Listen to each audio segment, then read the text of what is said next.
Protestos em Cuba. Quanto o embargo americano realmente afeta a ilha?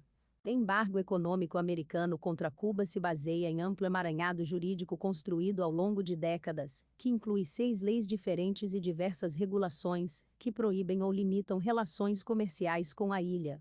O embargo dos Estados Unidos contra Cuba é uma das medidas mais condenadas pela Assembleia Geral da Organização das Nações Unidas, ONU, onde todos os anos, desde 1992, é aprovada uma resolução contra a imposição americana. A resolução de condenação tem tido apoio quase unânime, e em 2016, chegou a ter 191 votos a favor e nenhum contra, entre os 193 membros. O próprio governo dos Estados Unidos da América se absteve de defender seu embargo. Leia também. As razões para condenar a medida variam bastante, e em muitos casos, não representam um gesto de apoio ao governo cubano, mas sim, no caso de muitos países europeus, indicam uma contestação ao fato de que os Estados Unidos da América limitam a possibilidade de empresas de outros países a fazer negócios com a ilha, ou de que esse embargo serve como um perigoso precedente de medidas unilaterais coercitivas.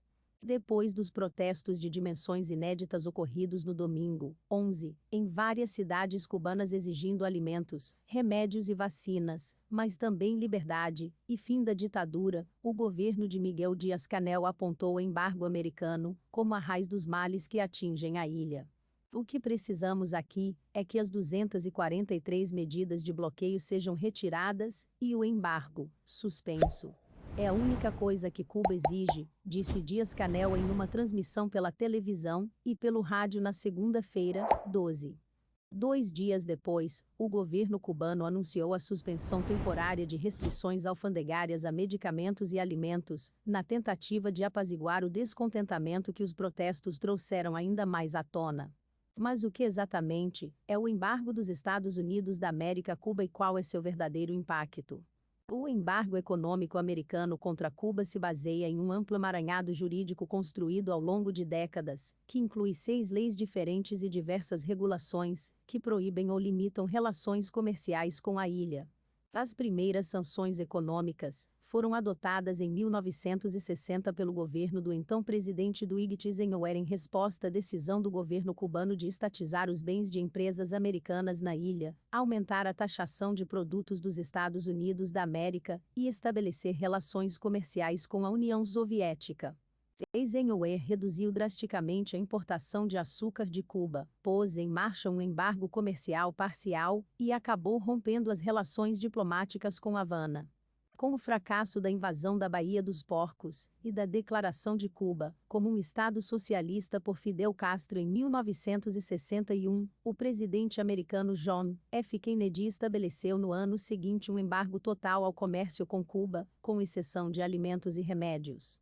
Essas medidas iniciais foram adotadas com base na Lei de Comércio com o Inimigo, que havia sido aprovada em 1917 durante a Primeira Guerra Mundial, e na Lei de Assistência Exterior, promulgada em 1961, que permite manter o embargo contra Cuba e proíbe que fundos de ajuda internacional dos Estados Unidos da América sejam destinados ao país caribenho. Em 1979, a Lei para a Administração de Exportações permitiu estabelecer restrições alfandegárias por motivos de segurança nacional. Após a queda da União Soviética, o Congresso dos Estados Unidos da América aprovou, em 1992, a Lei para a Democracia em Cuba, conhecida como Lei Torricelli, que proibia subsidiárias de empresas americanas em outros países de negociar com Cuba, assim como a viagem de cidadãos dos Estados Unidos da América ao país. Ali tentava-se também limitar a cooperação internacional de outros países com a ilha. A Lei para a Liberdade e Solidariedade Democrática Cubanas, conhecida como Lei Helms-Burton, de 1996, reforçou o embargo, incluindo restrições a empresas de outros países de negociarem com a ilha. Essa norma trouxe consigo uma outra mudança importante ao estabelecer as condições necessárias para que o embargo de Cuba fosse suspenso. Ali ficou estabelecido que, em consulta com o Congresso, o presidente americano poderia suspender algumas medidas quando um governo de transição fosse instalado em Cuba, ou poderia eliminar todo o regime de sanções, quando a ilha tivesse um governo eleito democraticamente, considerado como objetivo último das sanções dos Estados Unidos da América contra a ilha. Nesse processo, porém, caberá ao Congresso a última palavra, a quem cabe aprovar ou não o fim do embargo. Essa lei também dificultou o acesso da ilha a financiamentos externos ao estabelecer que os Estados Unidos da América usarão sua influência e seu voto em organizações financeiras internacionais para se opor à adesão de Cuba a essas instituições. Em 2000, a Lei de Sanções Comerciais e Aumento do Comércio representou um certo relaxamento do embargo ao permitir a exportação para Cuba de alimentos, produtos agrícolas e medicamentos. Além dessas leis, há diversas normas e diversos regulamentos adicionais que conferem ao Poder Executivo dos Estados Unidos da América certa margem de discricionariedade na aplicação do embargo, o que explica como foi possível que durante o governo de Barack Obama houvesse uma grande flexibilização das relações econômicas com Cuba, especialmente em relação a viagens e envio de remessas, e que sob a presidência de Donald Trump elas acabaram endurecidas mais uma vez. Historicamente, o governo cubano se refere às sanções econômicas dos Estados Unidos da América como um bloqueio e insiste que a normalização total das relações bilaterais só será possível quando essas medidas forem totalmente suspensas. Embora as primeiras sanções impostas por Washington tenham respondido à nacionalização dos ativos de empresas americanas em Cuba em 1960, ao longo dos anos, elas se tornaram um meio de pressionar a ilha, negando-lhe acesso ao comércio com a maior economia mundial, bem como as facilidades inerentes ao uso do sistema financeiro dos Estados Unidos da América, cobrando respeito aos direitos humanos e o estabelecimento de um governo eleito democraticamente.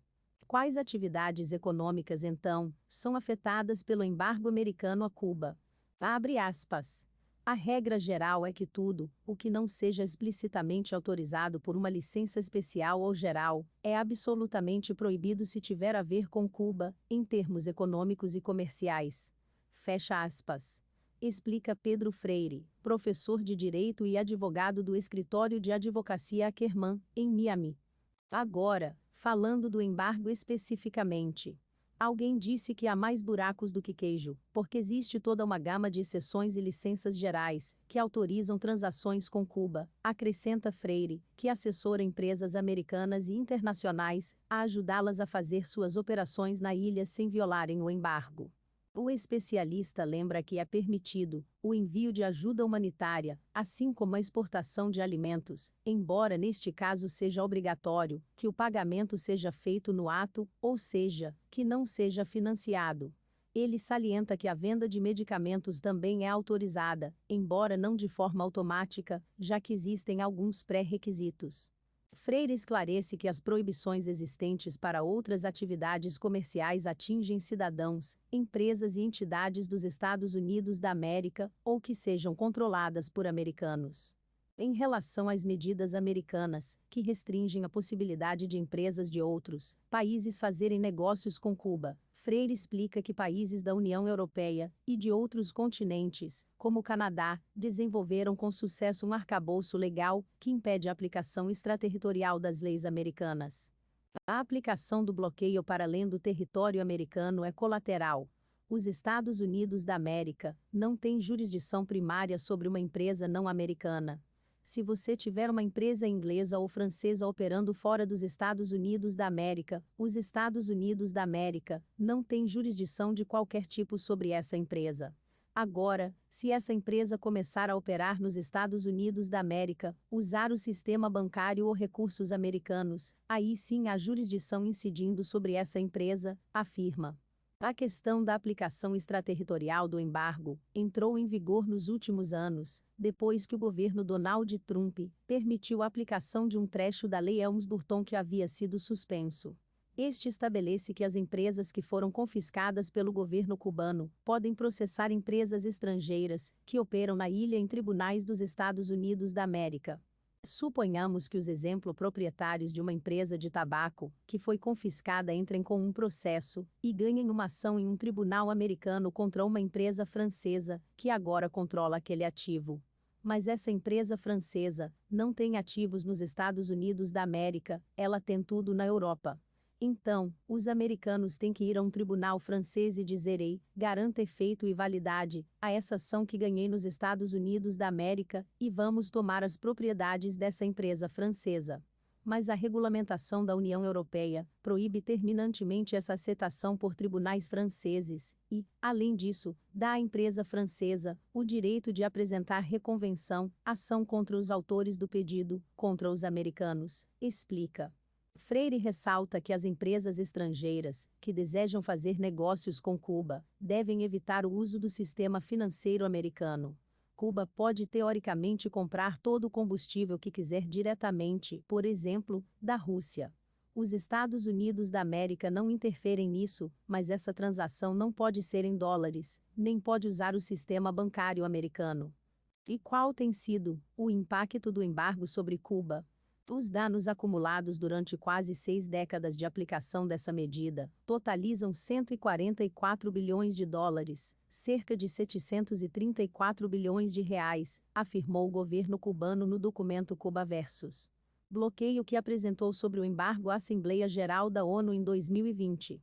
As autoridades de Cuba quase sempre atribuem a culpa pelas dificuldades econômicas enfrentadas pela população cubana aos efeitos das sanções americanas, lembrando que elas dificultam o comércio e a obtenção de investimentos e financiamentos. Os críticos do governo cubano, porém, apontam que a ilha mantém relações comerciais com dezenas de países ao redor do mundo e que recebe sim expressivos investimentos estrangeiros em setores que têm possibilidade de gerar lucro, como o turismo. Erika Guevara Rosas, diretora da Anistia Internacional para as Américas, afirma que, embora o embargo dos Estados Unidos da América tenha tido um impacto econômico e social na ilha, o argumento de culpar estas sanções pelos problemas cubanos está ultrapassado. Eles, o governo cubano, geraram uma narrativa, como se fosse um bloqueio total e um embargo econômico e financeiro, com todas as implicações que isso tem na vida das pessoas, diz Guevara Rosas à BBC News Mundo, serviço em espanhol da BBC.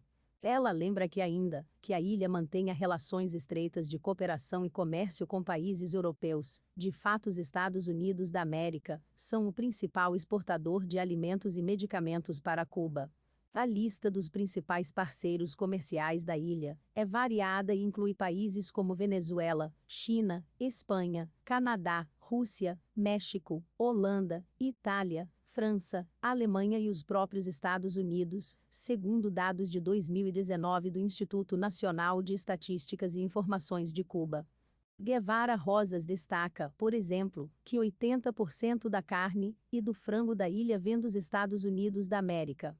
John Cavulich, presidente do Conselho de Comércio e Economia Estados Unidos da América Cuba, disse à BBC Monitoring que este ano as exportações de alimentos dos Estados Unidos da América para a ilha aumentaram 60% em relação a 2020 e que até agora neste ano somam quase 140 milhões de dólares, cerca de 715 milhões de reais, principalmente com a venda de frango. Cavulich estima que cerca de 8% dos alimentos importados por Cuba vêm dos Estados Unidos da América. Assim, ao investigarem a fundo as raízes das dificuldades da ilha, alguns analistas como Pedro Freire olham para além do embargo. O problema fundamental da economia cubana é que seu sistema é muito ineficiente, diz ele. E acrescenta: o planejamento é centralizado, e a propriedade, a titularidade de todos os bens fundamentais de produção, é do Estado. As grandes empresas são do Estado. O setor privado é relativamente pequeno, e tem se expandido com muita dificuldade, mas são muito pequenos, são negócios individuais. Freire diz que quem viaja para Cuba pode perceber o estado avançado de deterioração da infraestrutura local, o que atribui às dificuldades do sistema político-econômico para criar valor e capital. E aí então, em meio a toda essa deterioração, você avista um hotel novo de primeira linha. Esse hotel é uma joint venture de uma agência governamental, geralmente com uma empresa russa, chinesa ou qualquer outra, e é como um oásis de capitalização no meio de um oceano de ruínas, acrescenta. Freire afirma que, neste contexto, o embargo impõe um ônus adicional a Cuba e dificulta ainda mais as coisas, mas, em sua avaliação, a raiz de tudo está na ineficiência do sistema. Uma Cuba capitalista sob sanções não teria, nem remotamente, o nível de problemas que tem agora. Teria problemas, mas não o nível de problemas que tem agora. Se inscreva para acompanhar a cobertura completa dessa notícia e de muitas outras.